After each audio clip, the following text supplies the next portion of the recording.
RoqueSox here, and welcome to the Sox Box. So, a couple months ago on Brendan Urie's birthday, I did a cover of the song But It's Better If You Do. And back in September, I got a request to do a guitar tutorial on it. And honestly, it has taken me this long to get to it because I wanted to get a mask for this. Of course, now that I have it, I feel like it's kind of ridiculous and unnecessary, and it's squishing my schnoz, so I think I'm talking funny, so I'm just gonna take it off and only use it for that intro bit and the thumbnail. So yeah, before I get into it, I just want to go through my usual disclaimer. I am not claiming to be a guitar teacher or even a decent guitar player. This is just how I play the song. Someone requested that I do a tutorial, so that is why this video exists.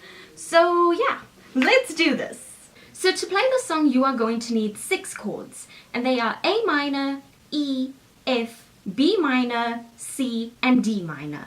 To play A minor, you hold down the 2nd string of the 1st fret and the 3rd and 4th strings of the 2nd fret, and it should sound like this.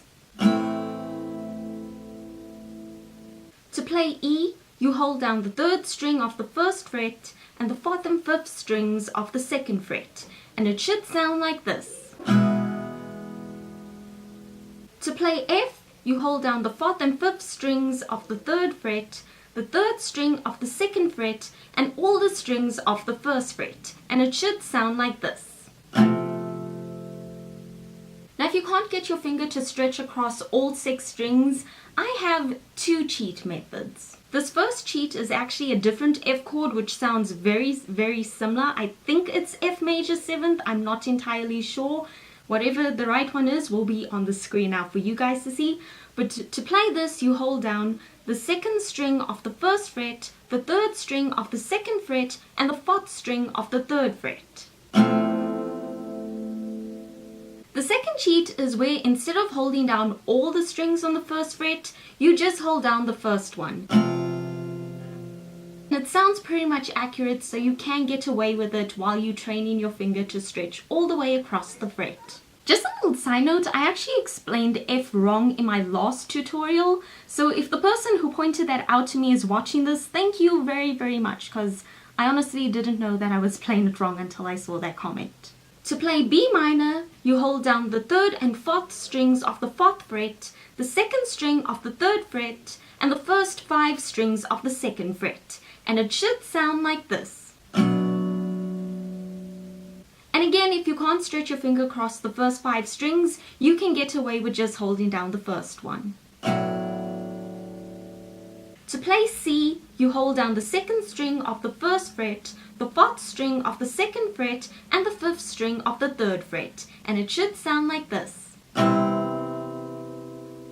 And finally, to play D minor, you hold down the 1st string on the 1st fret, the 3rd string of the 2nd fret, and the 2nd string of the 3rd fret, and it should sound like this.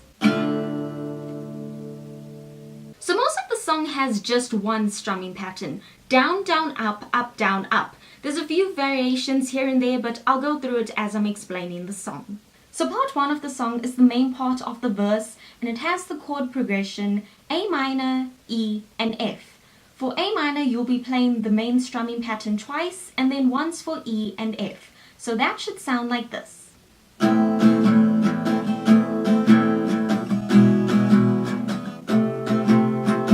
Part 2 of the song is the end of the first verse.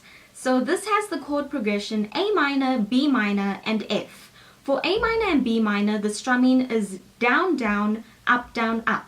And for the F, it's just one down strum, a bit of a gap for the word daiquiri, and then up, down, up. So it should sound like this.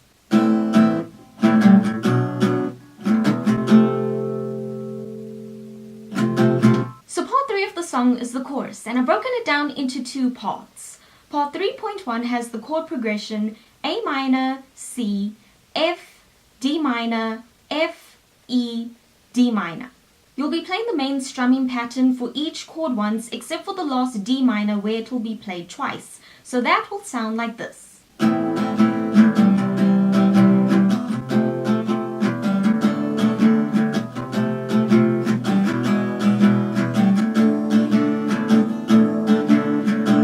Part 3.2 of the song has the same chord progression as 3.1, except instead of ending on a D minor, you will be ending on an A minor. So the whole of part 3 will sound like this.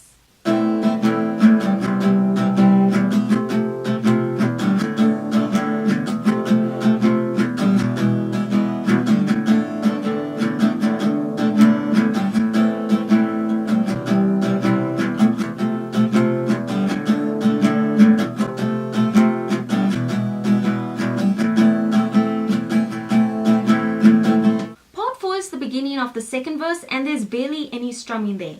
It's just one down strum on A minor and up down up on F, and that will sound like this. For timing's sake, I'm going to be singing this. Excuse my scratchy throat singing. Well, I'm afraid that I may have fainted. Part 5 of the song has the same strumming pattern as part 2, A minor, B minor, and F. So for A minor and B minor, you'll be playing the normal chord progression once, and for the F, it will be down, up, and that will sound like this.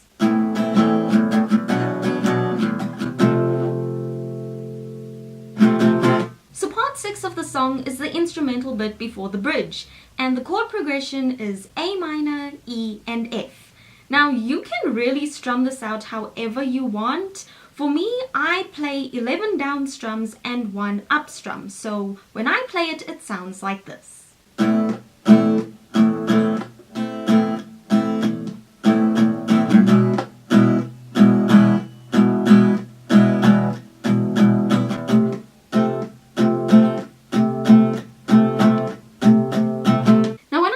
To play this song, I was really just starting, so I wasn't trying any fancy strumming, so feel free to go crazy with this bit, but the general timing for time changes in the chord progression is 4 of the main strumming pattern. I don't think I explained that very clearly, so I'll just play what I mean over here.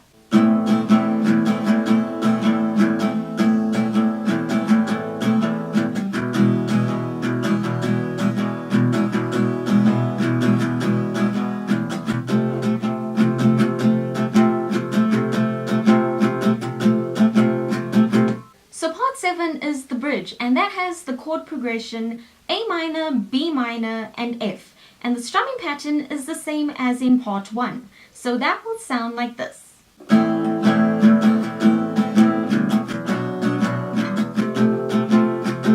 So part 8 is the very end of the song, and to play this you'll be playing the main chord progression through D minor 4 times and end on 1 down strum on A minor, so that will sound like this.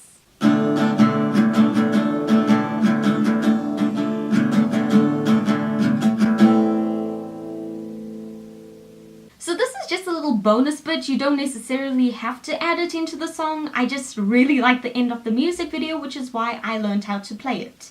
For this you have the chord progression A minor, E, and F, and the strumming pattern down, up. So you'll be playing the strumming pattern 4 times for A minor, twice for E, and twice for F, and then end the whole thing on 1 down strum on F. So that will sound like this.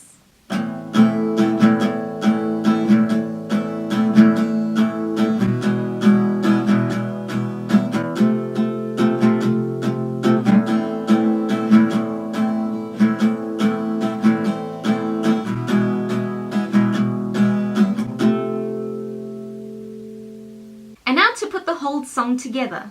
So this first bit is optional, that is bonus part number 9. Then you get to the first verse, which is part 1 4 times and part 2 once. Then it's the chorus, which is part 3.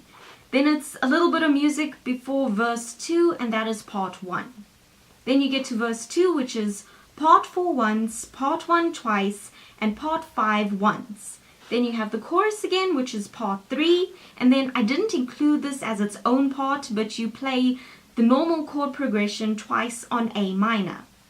After that, you'll get into the instrumental bit, which is part 6 once, and then the bridge, which is part 7 3 times, and part 5 once. Then you go to the chorus again, which is part 3, and then the end of the song, which is part 8, and then again an optional part 9. So yeah, that is how to play But It's Better If You Do by Panic at the Disco. I hope you guys found this tutorial helpful. I have 2 more tutorials coming up that have been requested.